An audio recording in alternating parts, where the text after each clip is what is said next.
Hi FF lovers, welcome back to my channel. Video को start करने से पहले अगर अभी तक आप में से किसी ने मेरे चैनल को सब्सक्राइब नहीं किया है तो प्लीज़ चैनल को सब्सक्राइब, वीडियो को लाइक और नीचे कमेंट करते हुए ज़रूर बताइएगा कि आज का पार्ट आप लोग कैसा लगा। तो चलिए पेनफुल लव का नेक्स्ट पार्ट स्टार्ट करते हैं। लास्ट पार्ट में हमने देखा था कि विंग की माँ की जो हॉल में एंट्री हुई थी उसके बाद उसने यहाँ पे ऑलमोस्ट सारी चीज़ फिक्स कर दी थी और यहाँ पे इस वक्त बहुत ज़्यादा खुशी का माहौल था।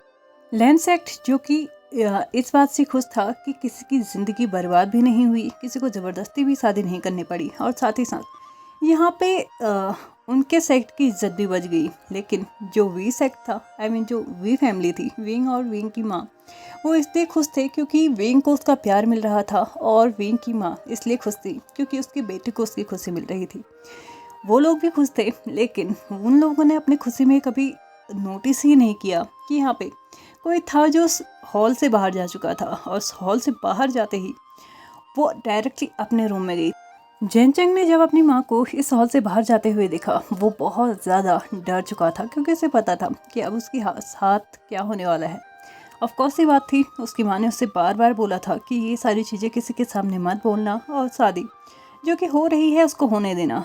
जहाँ उसे एक बात की खुशी थी कि उसे अब इस ज़बरदस्ती के रिश्ते को नहीं निभाना पड़ेगा, वहीं उसे दूसरी बात की डर भी थी कि अब उसकी माँ उसके साथ क्या करने वाली है। खैर, माँ जो भी करेगी उसके लिए पहले उसे उसको फेस करना होगा, इसलिए अपने आप को भी इस हॉल से बाहर निकाल लेना ही उसने सही समझा। और बाहर जाते हुए वो पहले विंग से जाके मिला, उसे टाइटली हग किया और उसे बधाई दी कि फाइनली एटलीस्ट उसका प्यार तो उसे मिल रहा है। यहाँ पे उसको एक सॉफ्ट सी स्माइल देते हुए वो वहाँ से बाहर जा चुका था और जाते ही अपने कदमों को उसने भी अपनी माँ के कमरे की तरफ बढ़ाया। जैसे ही उसकी माँ ने नोटिस किया कि दरवाजे पे किसी की दस्तक आई है तो उसने बहुत गुस्से भरी निगाह से उस दरवाजे की तरफ देखा, क्योंकि आहट से ही सही लेकिन वो समझ चुकी थी कि इस वक्त दरवाजे पे कौन हो सकता है। और वैसे भी सभी लोग वहाँ पे मशरूफ़ है अपनी खुशियों को मनाने में, तो यहाँ पे आने वाला शख्स वही होगा जो कि उससे या फिर माफ़ी मांगने आया होगा या फिर उसको और भी चढ़ाने के लिए आया होगा। हालांकि उसने ये अभी तक नहीं पहचाना था कि जैन चेंग हैं, लेकिन हाँ, उससे उम्मीद सिर्फ दो लोगों की थी, या फिर जैन चेंग या फिर कांग से सेरन। यहाँ पे जैसे ही वो टर्न होती हैं, उसकी निगाहें अपनी बेटी की तरफ बढ़ती हैं और जैसे ही उसकी बेटी की नज़र भी उसकी माँ पे पड़ी तो वो अपने कदमों को उस कमरे के अंदर ले गया। और अंदर जाके अभी वो अपने माँ के सामने खड़ा ही हुआ था कि तभी उसे रियलाइज़ होता है कि इस कमरे में उसका एक जोरदार थप्पड़ के साथ वेलकम किया गया था। हाँ, यहाँ पे मैडम यू ने जैन चेंग को एक खींच के थप्पड़ लगाया था। जब वो थप्पड़ जैन चेंग के गाल पे पड़ा था तो जैन चेंग बहुत ज़्यादा शॉक्ड हुआ था। भले ही उसकी माँ बहुत ज़्यादा स्ट्रिक्ट रही हो, लेकिन ऐसी चीज़ों के लिए वो थप्पड़ मार देगी ऐसा उसने बिल्कुल भी नहीं सोचा था। यहाँ पे जैसे ही अपने गाल पे उसने अपना हाथ लगाया और उसके बाद अपने सेकिंग वॉइस के साथ उसने अपने माँ को पुकारा था, माँ। यहाँ पे उसके बाद आगे कंटिन्यू हो पाती इससे पहले ही मैडम ये चिल्लाते हुए बोलते हैं, खबरदार, आज के बाद तो मुझे माँ मत बोलना। कितनी बार समझाया था जैन चेंग तुम्हें कि ये गलती मत करना, लेकिन फिर भी तुमने वही किया। क्या तुम्हें समझ में नहीं आता जो बात मैं तुम्हें समझाती हूँ एक बार में तुम्हारे दिमाग में नहीं घुसती है? क्या ज़रूरत थी सब कुछ किसी के सामने बोलने की? मैंने तुम्हें मना किया था ना जैन चेंग। यहाँ पे जैन चेंग प्रोसेस कर ही रहा था कि उसे क्या आंसर करना है, क्या बोलना है, क्या एक्सप्लेनेशन देना है, लेकिन तभी उन दोनों को उस एंट्रेंस से आवाज़ आती है जो कि उस रूम का एंट्रेंस था और वहाँ से उन्हें आवाज़ सुनाई देती है। क्या बात है, एक गलती के लिए तुम अपने ही बच्चे को उससे माँ होने का अधिकार छीन ले रही हो। क्या सच में यू तुम वही इंसान हो जिसने इसे पैदा किया है? तुम ऐसा कर भी कैसे सकती हो? आखिरकार कैसे तुम ये कह सकती हो कि आज के बाद तुम उसे माँ नहीं कह सकते?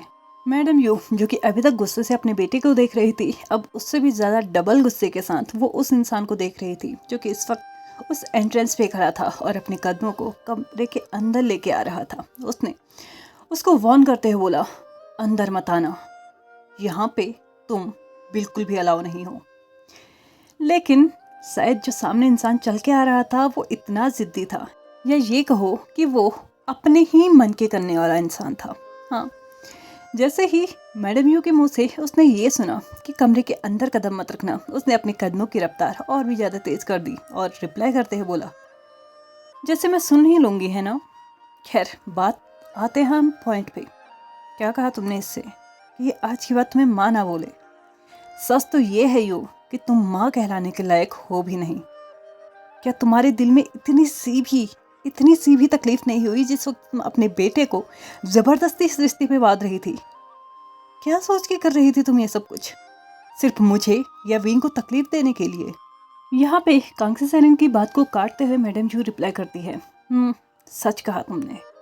तुम्हें और तुम्हारे उस बेटे दोनों को ही तकलीफ देने के लिए मैं भी देखना चाहती थी कि आखिरकार कैसा लगता है उस वक्त जब आप तकलीफ में होते हो। मैं भी देखना चाहती थी उस पल को कि आपका प्यार किसी और का हो जाए। मैं भी देखना चाहती थी उस पल को कि क्या होता है उस दर्द को झेलना जो कि मैं इतने सालों से झेल रही हूँ। भले ही तुम हमारे बीच में नहीं हो, लेकिन सिर्फ कहने के लिए तुम हमारे बीच में नहीं हो, वरना कुछ ना कुछ ऐसा ज़रूर है जो अभी भी तुम्हारे और जैन फेंगमियान दोनों के ही बीच में है। या ये कहो कि अभी भी तुमने उनका पीछा नहीं छोड़ा है। और मैं चाहती थी कि जो तकलीफ इतने सालों से मैं झेल रही थी ना, वो तुम्हारा बेटा झेले। यहाँ पे मैडम यू को कट ऑफ करते हुए कांग्सी सेरेन आंसर करती हैं, मेरा बेटा, सच कहा तुमने। मेरे बेटे को तो तकलीफ होती अगर लानवांग जी की शादी जैन चेंग से हो जाती, लेकिन क्या तुमने कभी सोचा है जैन चेंग के लिए कितनी बड़ी तकलीफ होती जब वो उस जगह पे शादी करके जाता जिस जगह पे वो दिन रात अपने प्यार को देखता, लेकिन उससे नज़र भर के एक बार देख नहीं सकता था, एक बार निगाहें मिला के उससे बात नहीं कर सकता था, लेकिन फिर भी उसे झेलना होता दिन रात उस इंसान को। क्या तुमने कभी उसके बारे में सोचा है यू? तुम तो जानती हो ना इस दर्द को, तुम खुद ही कहते हो कि तुमने इस दर्द को झेला है। तुम अभी तक इस दर्द को झेल रही हो कि तुम्हारा प्यार तुम्हारे करीब होके भी तुमसे दूर है, तो तुम वही तकलीफ अपने बेटे को कैसे दे सकती थी? अपने बदले के चक्कर में तुम अपने बेटे की लाइफ नरक बना रही थी। क्या तुम्हें ये दिखाई नहीं दिया? यहाँ पे कांग्सी सेरेन को कट ऑफ करते हुए मैडम यू आंसर करती हैं, वो मेरा बेटा है। मैं उसकी लाइफ हेल बनाऊँ या हेवन बनाऊँ, ये तुम्हारा कोई भी हेडक नहीं है। और आज के बाद इस घर से, इस जगह से और हम सभी की लाइफ से, स्पेशली मेरे और जैन फेंगमियान दोनों की ही लाइफ से दूर चले जाओ कहीं। मैं सच में तुम्हें और तुम्हारे बेटे को ऑलरेडी नहीं कर सकती। यहाँ पे मैडम ये चिल्लाते हुए ये बोल रही थी कि तभी कांग्सी सेरेन भी चिल्लाते हुए बोलती हैं, और एक और बात तुम मेरी सुन लो, मेरा बेटा इसी जगह पे रहेगा जब तक उसकी शादी नहीं होती, और उसके बावजूद भी उसका इस जगह पे पूरा अधिकार है। और क्यों है ये मुझसे बेहतर तुम जानती हो। अगर उस वक्त हमने वी सेक्ट को ख़त्म नहीं किया होता तो आज जैन सेक्ट नहीं होता, और अगर यंग सेक्ट होता ही नहीं तो जिसे तुम गुरूर बोल रहे हो ना, तुम्हारा वो घमंड भी नहीं होता। और एक और बात, दोबारा मेरे बेटे के करीब आने की या फिर उसे तकलीफ देने की हिम्मत मत करना। इस बार मैंने बस तुम्हें सभा में सबके सामने बेइज्जत किया है, अगली बार तुम्हें कहीं का नहीं छोड़ूंगी। और तुम अच्छे से जानती हो कि कांग्सी सेरेन अपनी बात को सिर्फ कहती नहीं है, वो करके भी दिखाती है। और हाँ, रही बात मेरे बेटे की, मुझे नहीं पता कि तुम क्या सोच रही थी, लेकिन हाँ, ये जो तुमने एक्सक्यूज़ दिया है ना बाहर कि तुम ये सोच रही थी कि लानवांग जी इस जगह पे आएगा शादी करने के बाद, तो कैसे ये सब कुछ सोच लिया तुमने? क्या तुम्हें लगता है कि लैन सेक्ट का कोई भी सदस्य यहाँ पे आके रहेगा क्योंकि तुम चाहती हो? खैर, ये तुम्हारी सोच है, इसको आज ना ही मैं बदल पाई हूँ और ना ही मैं कल बदल पाई थी। मैं कल भी तुम्हें अच्छे से अपने और जैन फेंगमियान के रिश्ते के बारे में बता चुकी थी और आज दोबारा से बता रही हूँ। मेरे और जैन फेंगमियान के बीच में कुछ भी नहीं था।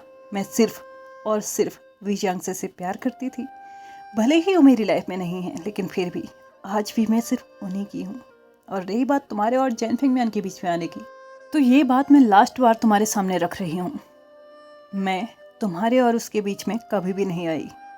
हाँ, ये कहा जा सकता है कि तुम खुद मुझे हर बार एक छोटी से छोटी बात में, एक छोटी से छोटी चीज़ में, मेरे बेटे के चक्कर में कभी कुछ तो कभी कुछ, हर बार तुम खुद मुझे अपने और जैन फेंगमियान के बीच में लाई हो।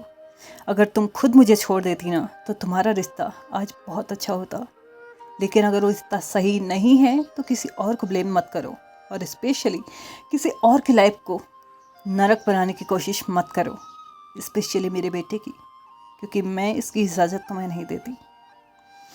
यहाँ से कांग्सी सेरेन अपनी बात को कंप्लीट करके ऑलमोस्ट टर्न होके जाने ही वाली थी कि तभी उसने नोटिस किया जैन चेंग, जो कि यहाँ पे अपने मुंह को लटकाए हुए बैठा था।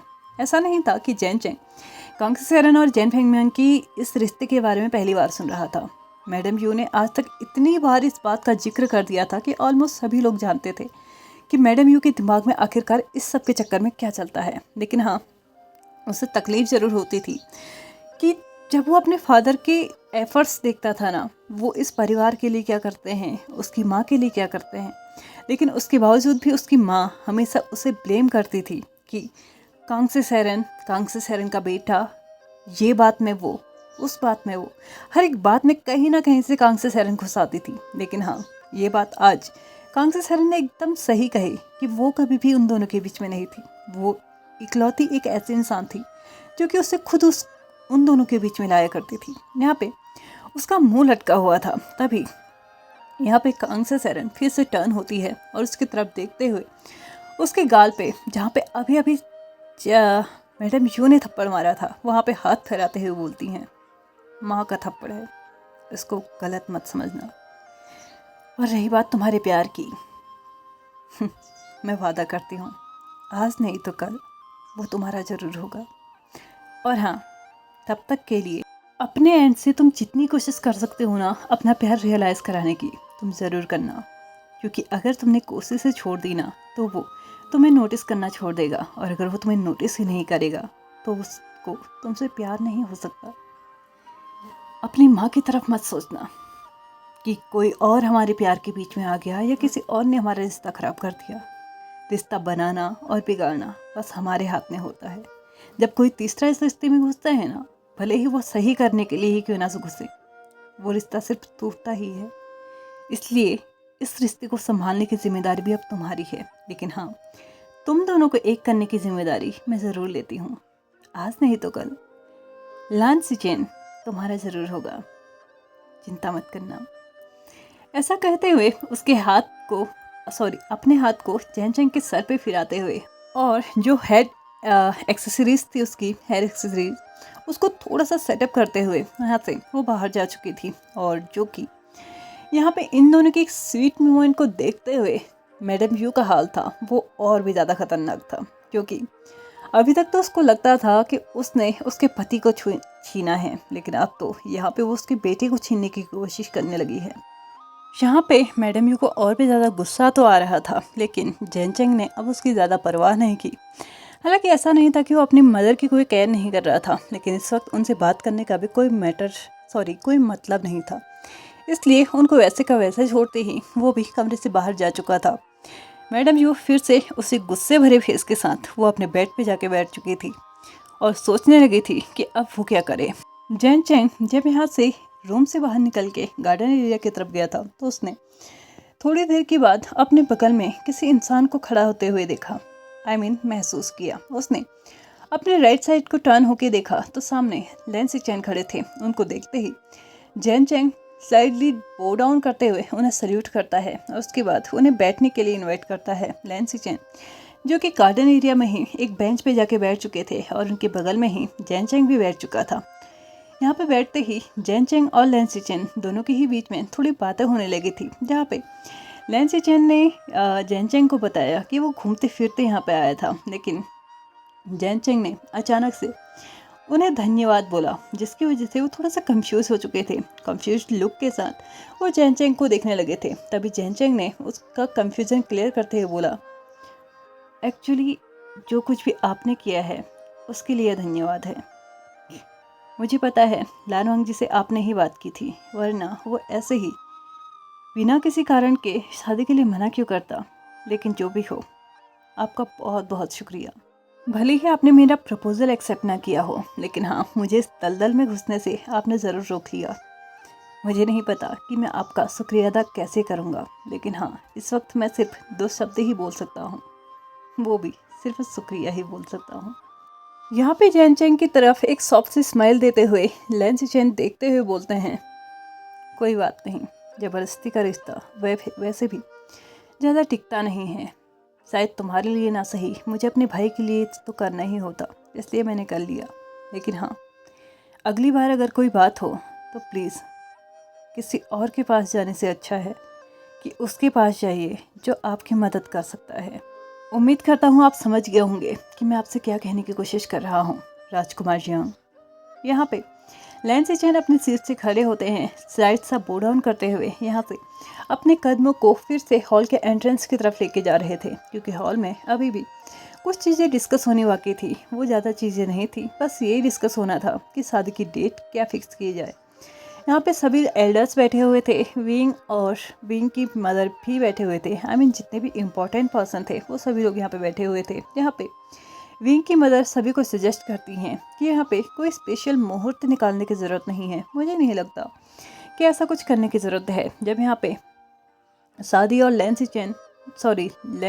वांगजी और जैन चेंग की हो ही रही थी, तो उसी मुहूर्त में और उसी दिन में यहाँ पे लान वांगजी और विंग की भी शादी करा दी जाए। यहाँ पे फाइनली ये अनाउंस कर दिया गया कि उसी तारीख को लान वांगजी और विंग की भी शादी होगी। कोई बात नहीं, यहाँ पे सिर्फ ब्राइड चेंज हो रही है, लेकिन बाकी चीज़ें वैसी की वैसी ही रहेंगी। यहाँ पे सभी लोग ये मीटिंग कंप्लीट करके अपने अपने घरों को, अपने अपने सेक्ट को जाने के लिए तैयार थे, और सभी लोग जा भी चुके थे। लेकिन अब कांग से सैरन का क्या होगा? क्या वो यहीं पे रहेगी? खैर, ये तो मैं नहीं जानती, लेकिन हाँ, उसका यहाँ पे रहना खतरों से खाली नहीं होगा।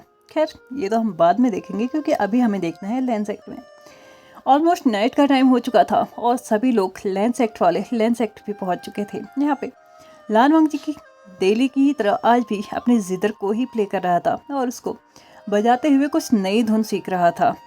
अपने प्रैक्टिस के बीच में ही उसे फील होता है कि किसी ने उसे इंटरप्ट किया है, और ये इस बार भी कोई और नहीं, लैंसी चैन ही थे। लैंसी चैन को देखते ही उसने अपने जिदर को क्लोज किया, अपने पाउच में रखा, और उसके बाद आराम से अपने ब्रदर को कंपनी देते हुए वो दोनों ही टेबल्स के अपोजिट साइड्स जो कुशन्स रखे हुए थे उसमें आराम से बैठ चुके थे।